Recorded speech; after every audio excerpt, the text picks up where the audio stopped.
Сәлем достар, менің есімім Пиксель. Мен цифрлық әлемнің тұрғынымын және фотосуреттерді өте жақсы көремін. Қазір смартфондардың арқасында суретке түсу өте оңай болып кетті, иә. Бірақ кейде түсірген суреттеріміз күңгірт немесе сапасыз болып шығады.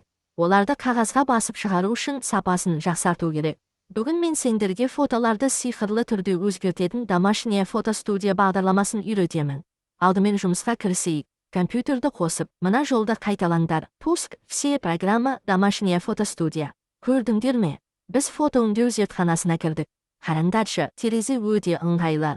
Мұнда бізге қажетінің бәрі бар. Мәзір жолағы, негізгі командалар осында орналасқан. Құралдар панелі, суретті қиюға, мәтін жазуға немесе әсер беруге арналған. Жұмыс аймағы, біз өңдейтін фотосурет ортада көрініп тұрады. Көру аймағы, өзгерістердің қалай шығып жатқанын оң жақтан бақылай аласыңдар. Бұл бағдарламамен ашық хаттар, күнтізбелер мен коллаждарды тез әрі оңай жасауға болады. Енді ең қызықты бөлімі фотоны жарқырату.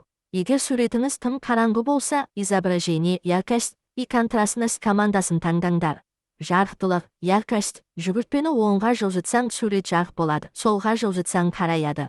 Кереғарлық, контрастность, бұл ең жарық және ең қараңғы нүктелердің айырмашылығын реттейді. Сурет анық әрі қанық көрінетін болады.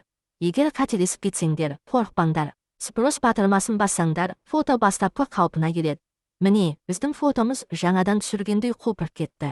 Бұл бағдарламаның интерфейсі сендерге де өте түсінікті деп ойлаймын. Енді кезек сендерде. Өз фотоларыңды алып, оны нағыз өнер туындысына айналдырып көріңдер. Сәттілік, жас фотографтар.